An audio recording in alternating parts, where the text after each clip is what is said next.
Today, we're getting into the nitty-gritty of how to create a family budget.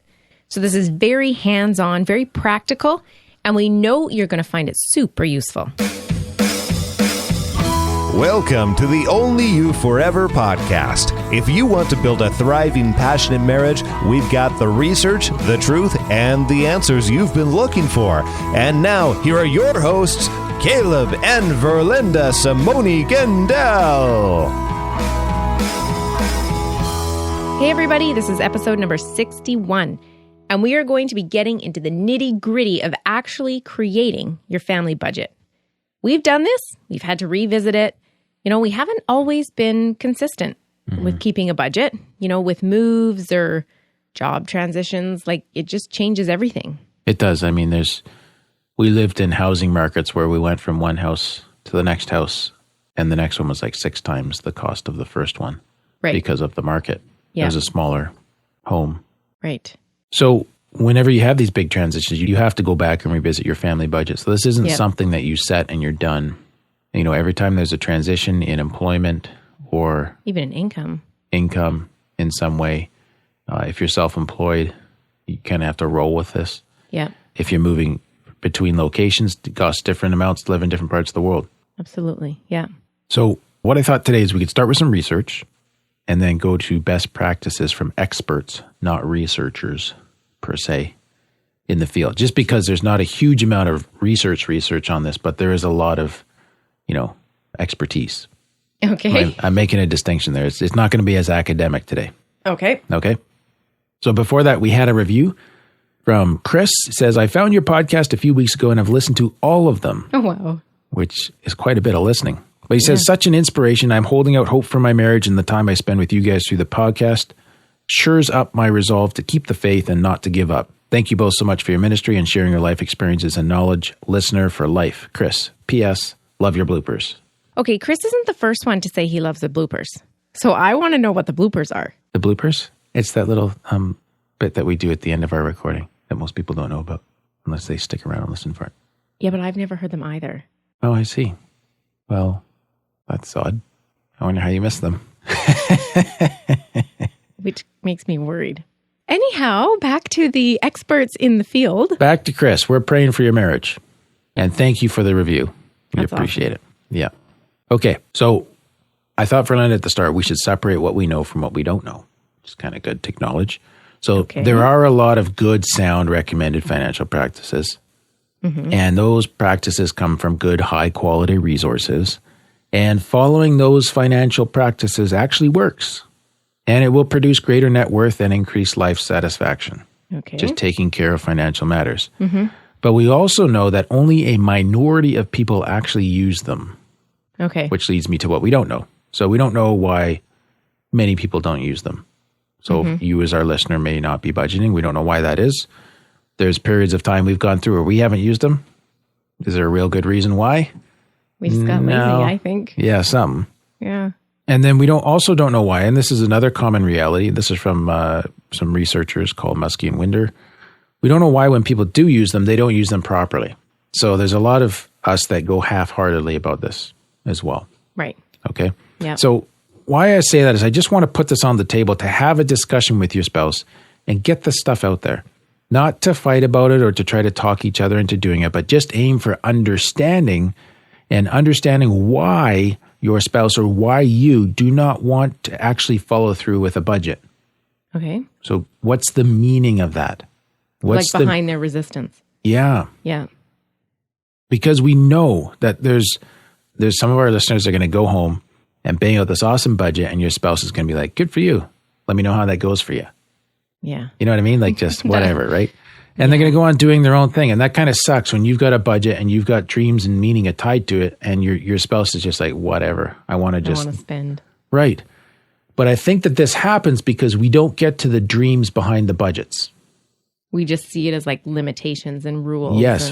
The meaning is not communicated because it's easier to talk about facts and about numbers and to whip up a spreadsheet than to say, you know what, like I grew up in a home where there was no security, and it's really important to me to create security, financial security. Yeah. Okay? Yeah.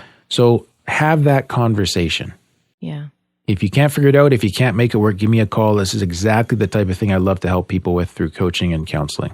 And, if you think about the cost of a few months of coaching to get this sorted and get you guys aligned, there's a huge return on that investment if you both end up with a budget you like and are reducing debt and saving for the future and you're on the same page emotionally. Mm-hmm. So you don't have to struggle for months and months with this. Go to onlyyouforever.com. There's a link at the top. It says get in touch. Click that. Shoot me a note. We'll set up a time to talk. I should do that. I'm taking you on a date for lunch, so yep, you're already taken care of, girl. Okay. Here's what helps people make progress against financial goals. These two primary things. Okay. Number one, personal qualities, such as discipline and knowledge. Like you've educated yourself about it. Yeah. Number two, action. Like just actually doing it. Yeah, just do it. The good old Nike logo. This is from O'Neill et al., who are looking at this, right? Which tells me that it's possible for everyone who wants to do it. So if you want to create a budget, you can do this. Right. Right? Yeah. Because personal qualities can be developed and action is the result of a choice. And anyone can make choices. Right? Yeah. Yeah. So think about it. And I was thinking, we all know some families that we maybe describe as they look a little chaotic and disorganized. Mm-hmm. But they're at church every Sunday. Oh, okay. And it might just be one of the few things that they do consistently. But why do they do that? Because it's important to them. Yes, it's important to them. So they organize their life around it. Yeah. So whatever is floating around in their universe of randomness, this is a fixed point for them.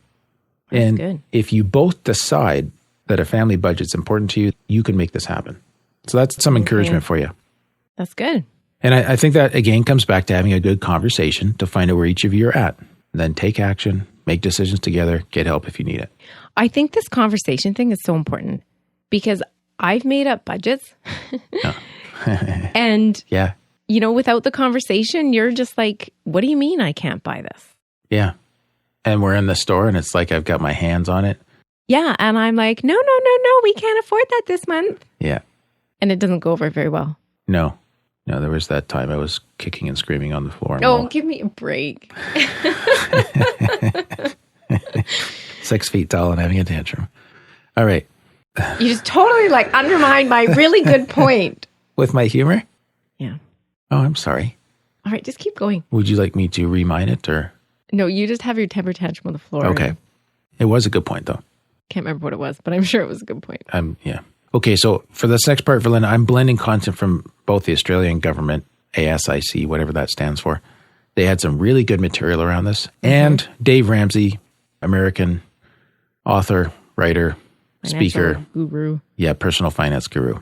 He's just a master in this subject area.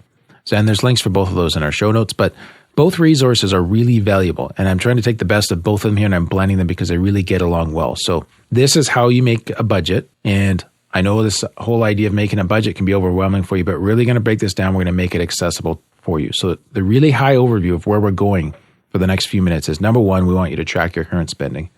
Number two, you're going to compare your money in versus your money out. Number three, you're going to prioritize where you want your money to go. And number four, you're going to take steps to make your money work for you. So there's 4 parts here. Okay. And you might be wondering, do you have a template that I can use to lay this budget out so I can easily see everything and it's all there in front of me? Well, yes, we do. We have this awesome Excel workbook we'd like to email you a link to. To get this file, to get that email and start planning your budget, text the word podcast to 9292 spouse. Message and data rates may apply, but all you need to do is text the word podcast to 9292 spouse, and we'll email you a link to the Excel file that will help you to lay all this out. It's super easy to use, and I know you're going to love it. Number one, track your current spending. Okay. This takes a little patience because you want to set up categories and amounts right off the bat, but first you got to know what you're dealing with and assess your current situation. Yeah. So you have to know what's coming across your plate each month. Don't try to change anything at this point. Just create a bin or a box on your counter or by your bed or something and put all of your receipts in it for that month, or create a spending diary if you want. Write it all down. And you want to do this for a period of time, at least a week. It's better if you do it for a pay period, but I think the best is if you do it for a month. Yeah. Then you actually capture everything that's going on. Yeah, usually a month gets almost everything. I would recommend here. Yes. Yeah, receipts are good, but you also need to go into your online banking, like your debit account, because you might have things that come out automatically that you don't have a receipt for. Yeah. And or your Visa bill or whatever. I guess some could be coming to your email too, right? Yeah. So just think about all those sources and then capture them all. Yeah. Yeah. Every penny that's going in or out. And this is going to help you make better choices in step 3. Step 3. Yeah, which we'll come to about where you want your money to go. Oh, okay. I mean, you're going to use it all the way through, but yeah. Okay, so number 2, so that's number 1 is you want to track your current spending. Number 2 is to compare money in and money out. So this is about getting clear on your income. Yeah. Get your pay slips or your bank statements if there's any interest being earned, if there's investment statements that are giving you income in the short term. If your income is variable, the general recommendation there is that you average it out and you make an estimate based on your last year's earnings of what your income is going to look like. Now, you had a comment about variable income too. Yeah. Like if you're not sure what your income is going to be from month to month, you need to live on last month's income. So that might be a way to... That would be a way to make sure you know exactly what's coming in. Because, okay, what is this, June, July? I can't go on July 1st and set up a budget not knowing what my income is going to be that month. Or from July to July 1st to 31st. Yeah. But I can go from June 1st to 30th and say, okay, that's my income. And that's what I have to spend in July. Okay. And then whatever comes in July is August income. Yep. And I'm budgeting against that. And that way, you know what your disposable income is that month. Not disposable. Well, not disposable, but what's at your disposal. Yeah, what you can use. So let me ask the question then. What, I don't have a month's income laying around. Right. So how do I get from where I am to that? You save. Oh, you mean I can't buy? It might take you a few months of really strict spending. Yes. But the freedom it will give you. So you're slowly just putting this buffer. You're building a buffer. Building a buffer, yeah. Or some people, like if you get a tax refund. It'll just set you ahead right away. Rather than spend it on a holiday or something big, that you've been wanting to buy. Maybe. Just use that as your month's income. And then the next month, like that just buys you a month kind of thing. So maybe that year you buy stress relief instead of buying a holiday. Yeah. And that's another thing I was thinking going through this. Like so much of it is going to be negative, like what you can't afford, what you can't buy, what you can't. But if you can turn it around and see like what this is buying you. The peace in your home, in your marriage. And not going into debt. Yeah. Not having stress. Yeah. So in some ways, the way we talk about it's almost going to sound negative, but this is a really positive building block. Right. Okay. So that's a good kind of sidebar on variable income, which is super helpful. But if you're on a salary or you have more regular income, I think a great thing to do is just figure out how much money is going out from the work you did in step 1. That's, that, right? Right. And use your best guess if there's some other things that you should consider that aren't in there, like car maintenance and that kind of thing. Like your rainy day fund. Yes. And then in step 2 here, what you want to do is compare that out to the end, right? So if you're spending less than you earn, then your budgeting at that point is about balancing spending versus saving. Right. So you're kind of... Your outflow is going into 2 categories, spending or saving, right? Yeah. But if you're in the place where you're spending more than you earn, then budgeting it has a different priority. Its priority then is about reducing your expenses so you don't keep creating debt. Yes. That's your step 1. Yeah. So don't even worry about life savings in your future at this point. We just have to manage things down to debt reduction. Yeah. Okay. So your goal for step 2 is to compare money in and money out and choose the right course of action. Okay. Good? Yeah. Step 3, prioritize where you want your money to go. Oh, and this is where the conversation comes in. Why do you sound so excited about that? Well, because this is where we struggled. Yeah. And I have no doubt that there's other people struggling the same thing. Like, we can run all the numbers through a spreadsheet. Yeah. But until we are on the same page as to where we want our money to go, we're always going to have that friction. Yeah. So I think generally or broadly from the stuff that I was looking at, there's 3 categories of money for every family. Okay. Number 1, income. Yep. Number 2, needs expenses. So Yeah. those expenses for things that you really do need. Yeah.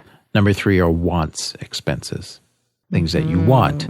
And the wants category would include things like saving, eating out, entertainment, that kind of thing. Yeah. Okay? Yeah. So the first step is to highlight on your list of expenses all of the needs. First step in this step. Okay. The first sub-step. These are the basic necessities. Now, for some, you might consider your housing a need, and we all do need to live in a house, right? But what in a home? of some sort. But what you could consider is if the level or quality of housing you're in is truly a need or a want. Right. And look toward making adjustments there, because that's a huge expense usually for most people is their housing, right? Yeah. So do you need to live at the level you are living at? True needs are things like food, gas to get to work, reasonable clothing expenses, utilities, being able to live in a home that just keeps you dry, warm, and safe. Yeah. Right? Yeah. So wants are things that you want, but you could do without if you had to. And on these, you want to ask the question, what can I cut out or cut back? And I found a helpful concept here, which is just thinking about switching or saving. So on the switch idea, it's like, are there memberships or subscriptions you could cancel or get for a lower cost? So switch to a lower priced option. Oh, okay. Like gyms, clubs, magazines, online gaming. Are there less expensive options? Yeah. Is there a cheaper mobile phone plan? Can you shop around for a better deal on a car or contents insurance? Oh, okay. Are you paying more for health cover? And this is in parts of the world where folks have to pay for their health insurance. Are you paying more than you need? Could you switch to a super fund with lower fees? What's a super fund? It's a different way of... Bank account? Yeah. Okay. So there's the whole switching idea. And then there's saving, right? So what can you get for free or cheaper elsewhere? So can you use the internet at the library? Oh, okay. And this is tough, right? But yeah. I mean, if your outflow is more than your income, these are the hard questions. Yeah. Can you watch Freeview instead of cable TV? How could you spend less on groceries? Like take a list, only buy what's on the list. Mm-hmm. Look for home brand products or no-name products, as they call them here in Canada. Look for items on special. Can you buy in bulk if you're going to use it all before its expiry? Mm-hmm. Can you only go shopping once every 2 weeks? Mm-hmm. Yeah. Any ideas? Yeah, you do our grocery shopping, so. I do. And what I've had to learn was like a special, something on sale, special, is not a special if I don't use it. And don't need it. Yeah. Yeah. So I might like, broccoli's on sale. So I buy like this huge thing of broccoli and then it goes bad in my fridge because I didn't use it. Right. Well, that was still a waste of money, even though it was a really good price. Right. So I'm a huge advocate of a list. Yeah, planning and only buying what's on your list. Yeah, make a menu plan. Yes. So other ideas in the save category are, can you reduce your spending on eating out? Can you make lunch instead of buying takeout? When you have a dinner party or some kind of social gathering, can you make it more potluck or have everybody bring a plate? Right, right.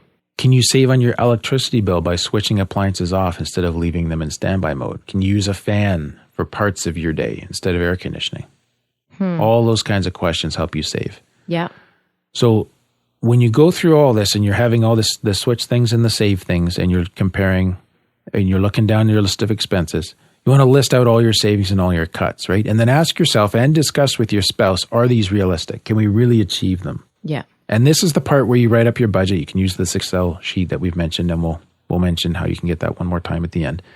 But you want to put stuff into categories and decide based on your needs and the wants that you want, what you will spend in each category on a monthly basis. Okay. And then add everything up and check if the outflow is less than the inflow. And you got to keep revising this budget until the outflow of the money is less than the income. Yeah. The inflow. Okay? Yep. So that was number 3. Number 4, take steps to make your money work for you. So this is the part where you put this all into action. Okay? Mm-hmm.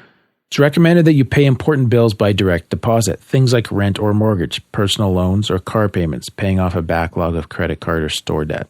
So these important bills, and we're going to get into debt reduction specifically on a separate episode. Okay. It's 2 episodes from this one, I think. But those important things that have to happen, get them happening automatically so you don't miss them. Okay. And smooth out your big bills. And again, we're going to talk about this next time, but if your car insurance is $1,200 every year, save $100 a month so you don't get the $1,200 surprise, right? Yes. Yeah. And then for sure you'll want to revisit your budget or revisit these points, every month or so, making sure that, and this is a big principle from Dave Ramsey, he says, make sure that every dollar has a place to go. And I know you use YNAB for budgeting, and YNAB is the same thing. They say every dollar has a job, right? Yeah. So you want to consider things like birthdays, holidays, other special events of the month. Every dollar needs a home. And if you don't plan to spend it, you must plan to save it. Mm-hmm. Otherwise it disappears, especially with a guy like me in the family. Mm-hmm. Yeah. Yeah. And when it comes to tracking spending, some folks might find it helpful to use an envelope system for things that are really problematic. So that's where you figure out your budget. You set a specific dollar amount in an envelope for food, another envelope for restaurants and entertainment, another envelope for gasoline, another one for clothing. So the purpose of the envelope systems is to curb your spending and to teach you the quality of discipline. So we talked about having a personality traits that help us achieve these things. Mm-hmm. Well, this is one we can learn, the quality of discipline. So that when you run out of grocery money, you eat leftovers and you dig through your freezer. Yeah. You start mining that thing to see what's in there, right? Yeah. And if your gas money is gone, you start carpooling. It's really, you're learning yourself this lesson the hard way, if I can abuse the English language like that. Because it really forces you to start to think about the consequences of your spending and what you choose to spend it on. Right. Go ahead. This is kind of going back to point tracking your spending, which might be point number 1 or something like that. But I know a family and they had a reduction in income. So they were trying to find out, where their money was going and what they could do to change it. And so they tracked spending and they realized that they spent $400 a month at Starbucks. Whoa. Right? You go through the drive-through. Yeah. It's $5 a day. You go on the way to work. You go on the way home. That's $10 a day. Right. Maybe you get a muffin to go with it in the morning. You're looking at $15 a day. Yeah. And so they went out and they bought like the big, humongous, super duper coffee makers. Yeah. Which is super expensive. And at first look, it's like, why on earth did you spend so much money on that? Yeah. But they are now saving $400 a month. Nice. Because they're not driving through the drive-through anymore. Yeah, that's why it's so useful to sit down and go through this. And they didn't have a clue that they were spending that much on coffee. Well, when we get off this recording, you'll have to tell me who that is because I'm really curious to know. Right. All right. Anyways. But I mean, that whole going through that is useful, right? But that also goes back to your point about discipline and learning discipline. Yeah. Because you know what? It takes a few minutes at home before you leave. Right. To make that coffee. And it's a little bit harder than sitting in the drive-through. Right. Yeah. But it's a quality that serves in many areas of life. Yeah. And it's one you can learn in the trenches of living out your budget. And then taking action and doing it. So that you create the life that you want. Yeah. Right. So again, if you're looking for a template to lay this budget out, I have an awesome Excel workbook, Microsoft Excel. I can email you a link to this. And to get this file and start planning your budget, text the word podcast to 9292 spouse. And we will send you a link to that. So you're absolutely going to love it. So that's all for today on this subject of how to create your family budget. All right. Well, they can get the full show notes at oif.link/61. And remember, we're here to help build thriving, passionate marriages. So if this was helpful to you, we'd love it if you could help us spread the word, share this with others who would also be blessed by it. Thanks, and we'll see you next week. Thank you for listening to the OnlyYouForever.com podcast. Please help us reach and influence a wider audience by rating and reviewing our podcast at OnlyYouForever.com/love. Thanks for listening, and we'll see you next week.